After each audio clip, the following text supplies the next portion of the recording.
Hi mga kawaray! For today's video ay ibabahagi ko sa inyo ang aking pa-order ngayong araw. Ito ang aking choco na biko. Ayan mga kawaray! Isa na namang recipe ng kakanin ang ibabahagi ko sa inyo. Kaya naman, samahan niyo po ako at panoorin niyo kung paano ko nga ba niluluto itong napakasarap na kakanin. Tsako na magugustuhan din po ito ng mga bata. Kaya naman, wag na nating patagalin pa mga kawaray. Samahan niyo po ako at lutuin na natin ang ating napakasarap na kakanin. Walang iba kung hindi ang choco na biko. Sa ating choco na biko ay kakailanganin natin dito malagkit na bigas. 1 kilo ang ating niluto dito para mas marami. Pagka mailagay na natin ang ating malagkit na bigas sa ating pagsasaingan nito ay ugasan natin ito ng 3 beses.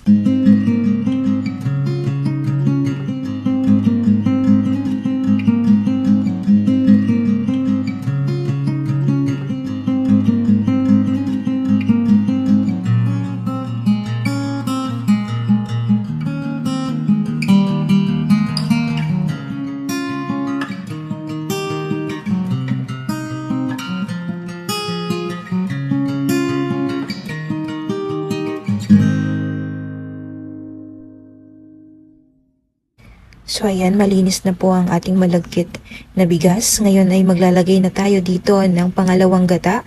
6 na cups ang inilagay natin dito. Kung gusto nyo naman maglagay dito ng evaporated milk, pwede rin naman po. And then maglalagay tayo dito ng ating sugar.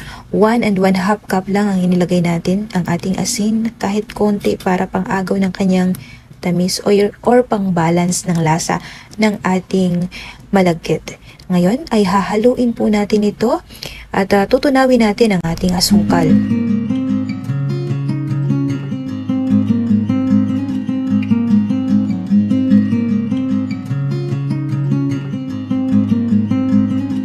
At kapag nahalo na natin ito ng mabuti, ngayon ay isasalang po natin ito sa mahinang apoy at tatakpan po muna natin ito ng 15 minutes. Pagka ganito na po siya at kumukulo na, ilagay na po natin dito ang isang kakanggata, 1 cup ng ating kakanggata at paghaluin pa rin natin ito.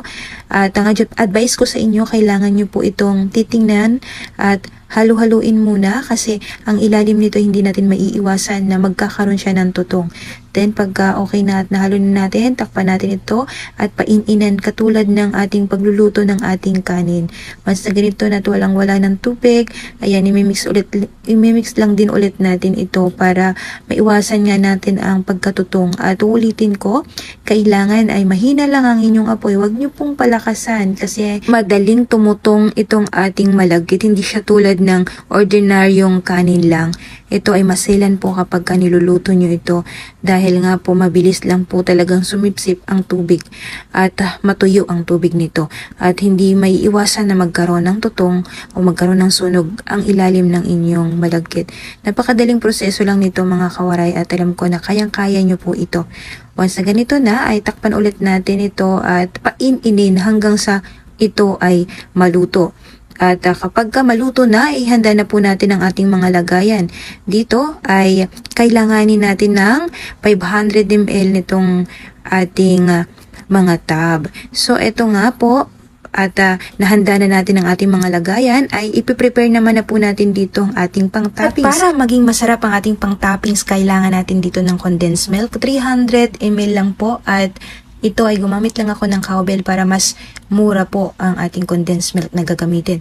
At maglalagay din po tayo dito ng kokwa, 700 grams or Dutch kokwa. Mas masarap kasi ang Dutch, kaso nga lang wala akong nahanapan na bilhan kaya ito na lang, itong ating kokwa na lang ang gamitin natin. Pero masarap din naman po siya. Pagka mailagay na natin sa ating condensed milk itong ating kokwa, maglalagay din naman po tayo dito ng ating all-purpose flour. Sa ating all-purpose flour ay naglagay lang po ako ng kalahating cup. Bakit nga ba ako naglagay ng all-purpose flour? Para ito ay lumapot lang itong ating pang-toppings at hindi tumigas. Maglalagay naman tayo ng kakanggata or evaporated milk. Kung gusto nyo maglagay ng evaporated milk na kapalit ng kakanggata, okay lang. Mas maganda rin po yung ating evaporated milk ang ating ipanglagay dito. Ngayon ay kakailanganin nyo lang ng 1 can kung sakaling evaporated milk ang isubstitute nyo doon sa gata, 370 ml. At ito nga ay haluin natin mabuti ito. Once na mahalo na natin ang mabuti, tsaka lang po natin ito isasalang. So ito nga itong ating balagkit ay okay na ito. At habang okay na, kailangan po natin itong haluin pa at patayin na ang ating apoy para hindi po siya matutong. Once na luto na nga itong ating balagkit ay isasalang naman na natin dito ang ating pang toppings para mas masarap. Kailangan natin ng toppings na chocolate. At kahit wala kang chocolate, cocoa powder lang ay okay na. Pero wag yung ordinaryong cocoa lang ang gamitin. Baka naman cocoa powder ay yung tagli 5 piso. Wag po yun. Hindi po masarap kapag yun ang gamitin nyo. Kailangan po ay Dutch cocoa yan. Mas maganda din po yun para lasang-lasang chocolate po ito. So, ganito lang ang gagawin nyo. Haluin nyo lang ng mabuti ito at pahinaan nyo lang ang inyong apoy kasi mabilis din po itong masunog kapag ang apoy nyo ay medyo malakas. Kailangan alalay lang po 15 minutes.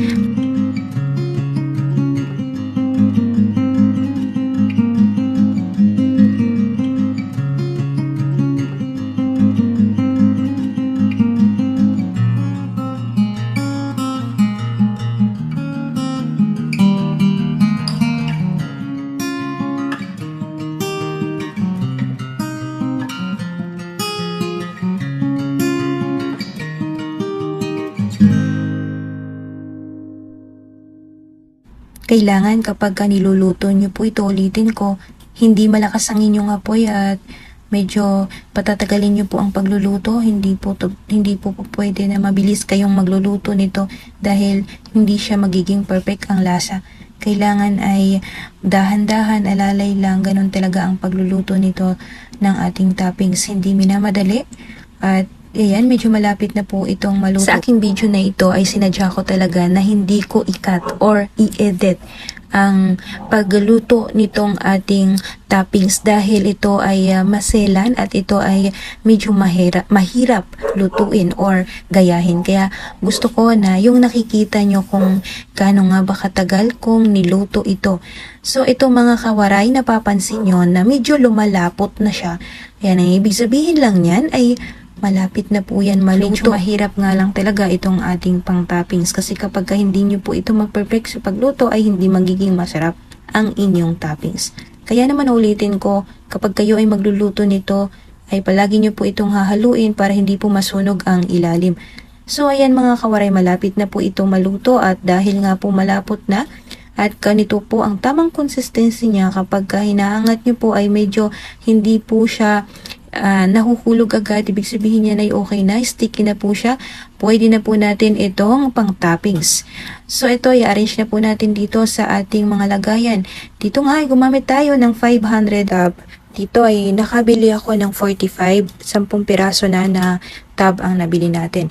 Dito natin ay i-arrange na natin o ilalagay na natin itong ating malagkit. Ang una nating nilagay nga ay malagkit. Ang paglagay natin dito ay kailangan sumobra lang siya sa kalahati. Yung magtitira lang tayo na maglalagay tayo ng pang toppings. Ito mga kawaray ay pwede nyo pong ibenta ng 100 pesos. Ang ginastos ko lang dito ay nasa 300. Once na maibenta nyo po ito ay nakagawa po ako ng 8 tabs or 7 tabs. Pwede nyo po siyang ibenta ng 120 ganyan para mas malaki po ang inyong tubo dyan, tutubuin.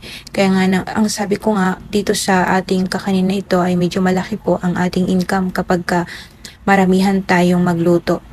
Ang gagawin nyo lang ay hiramin ang aking mga picture na ipopost ko po ito sa aking FB at pwede nyo po itong ipang-post nyo po muna ito sa inyong mga FB kung sakaling may mag-order, tsaka na lang po kayong magluto nito. At alam ko naman mapiperfect nyo agad ito dahil madali lang at sundan nyo lang po itong aking video dahil hindi ko po ito kinat at lahat ng ingredients na ito ay tamang sukat. Kaya naman gawin nyo po ito. Nga pala, kung gusto nyo pong lagyan ng vanilla ang inyong malagkit, eh pwede nyo po lagyan ng kahit konting vanilla para mas may flavor siya sa ilalim, or kung ayaw nyo naman ay okay lang. Pwede rin kayong mag-imbento pa kung ano pa po ba ang pwede nyong ilagay para mas lalong masarap. Choco na biko.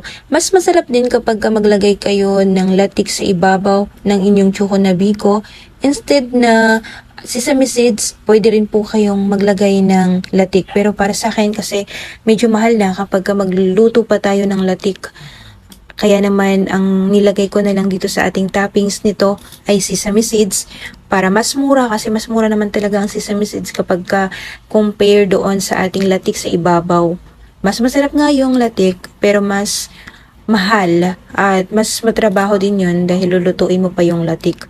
Pero dito sa ating sesame seeds, napakadali lang ang pagluto nito at napakamura lang, 5 piso nga lang po itong ating binili. Marami na po tayong nalagyan at halos lahat na po ng ating tab ay nalagyan na natin ng sesame seeds. Once na latik pa ang ilagay natin dito ay gagastos pa tayo ng 30.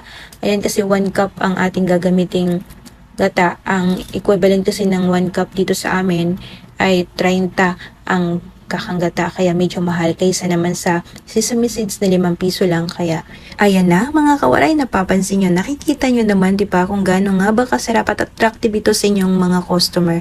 Kaya naman, ano pang hinihintay nyo? Lutuin nyo na po yan. Itong ating choco na biko ay hindi po siya ganun katamis kasi 1 kilo ng ating malagkit ay ang ating asukal na inilagay dito ay 1.5 cup lang po, kaya hindi siya ganun katamis. And then naglagay pa tayo ng konting asin para pang balance at pang agaw ng tamis. Kaya naman the best ang ating recipe na ito. Kung nagustuhan nyo po itong aking recipe ngayon, kung gusto nyo pong gawin ito, isubscribe nyo po ang aking YouTube channel mga kawaray. Sa aking channel ay hindi lang mga kakanin ang pwede mong matutunan. Pwede ka rin matuto, mag-design ng cake, mag-bake ng cake. Ayan, nandito po yan sa aking YouTube channel. Kung gusto nyong hiramin naman ang aking mga picture na ipang post nyo sa inyong mga FB, hanapin nyo lang si Hasmin. Hasmin Kabigkis po ang aking FB. Kung gusto nyo akong i-follow doon, i-follow nyo po ako. At kung gusto nyo nga pong hiramin lahat ng mga picture na pwede nyong ipaninda, ayan, nandun, marami po akong mga picture dyan. At makakatulong po ito sa inyo mga kawaray. Salamat sa lahat ng mga nanunood at palaging nagko-comment at nagpapa-shoutout dito sa ating YouTube channel mga kawaray. At dahil sa inyo, tayo ay naghahanap pa at nag-iisip ng kung ano-ano nga ba ang pwede pa nating ipangbenta sa ating mga customer, kasi hindi po pwede na palagi nilang ganun ang ibebenta natin kasi nagsasawa din sila. Mas maganda kung may bago tayong mga paninda at mas maganda kung marami tayong nalalaman para hindi tayo maubusan ng customer at marami tayong pwedeng ipang-alok. Kung ikaw ay nanonood sa akin at nasa bahay ka lang at gusto mong kumita, eto mga kawaray, ang sasabihin ko lang sa inyo, noon ay nasa bahay lang ako at nag-iisip kung ano nga ba ang pwede kong pagkakitaan kahit nasa bahay ako. At thank you sa awa ng Diyos. Eto, ilang years na po ang ginagawa kong mga kakanin. Ilang years na po akong nagluluto at nagpapa-order. Sa awa ng Diyos ay nakakatulong po ako sa aking pamilya kahit nasa bahay lang ako. Salamat sa inyong lahat mga kawaray. At ito na nga, isa-shoutout natin ang mga nagko-comment dito sa ating YouTube channel. Shoutout na po natin si Ma'am May Buenvenida. Ayan, ang sabi niya ay yummy. Thank you, Ma'am. Rachel Rofilos, pinahiran niyo po ba yan ng oil, yung molder? Opo ma'am, para mas mabilis po nating tanggalin itong ating creamy kutsinta sa kanyang molder. Kailangan lagyan niyo po siya ng konti lang, huwag niyong damihan. At i-shoutout din natin si Marie Vallejo. Is that boiled kamote? Kinotnot? Yes ma'am, ito ay boiled kamote, pwede rin.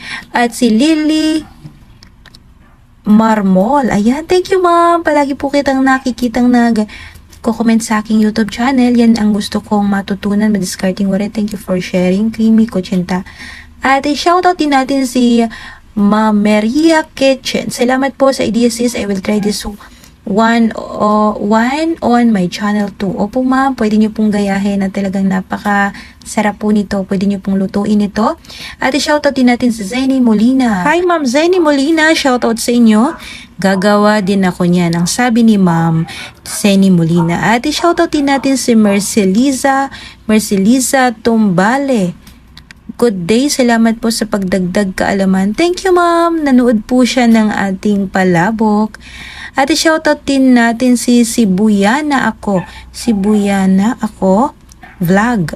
At shoutout din natin si Lynette Mercado. Ayan, si Lynette. Palagi po ito nagko-comment sa aking YouTube channel. Nakikita ko po siya. Shoutout po sa inyo, ma'am. Juan Mirador. Saan po nabibili ang ubi? Ayan, ma'am, pwede nyo pong bilhin yan sa Shopee, pwede rin nyo pong bilhin yan sa department store, mayroon na po yan. At i-shoutout din natin si Ma'am Rose Marie de los Santos. Napapanood ko lang po, nakakatakam na ang niluto nyo, madam. Kaya naman, itry ko talaga yan na gawin. Opo, ma'am. Sobrang sarap nitong ating kamuti roll cake. At i-shoutout din natin si Queen Rose Nato. Ma'am, gagawin ko din po ako niyan, okay? Ma'am, gagawa din po ako niyan. Ayan, kailangan gumawa kayo niyan at napakasarap lalo na kapag marami kayong kamote. Ito ang gawin nyo. At i-shoutout din natin si Zeny Molina. Ayan, palagi si Maria Veronica Balvar. It's look yummy, gagawin ko yan. Thank you for sharing. God bless. Thank you, Ma'am Maria Veronica Valubar. Thank you, Ma'am. At hanggang sa susunod, thank you and God bless po sa ating lahat.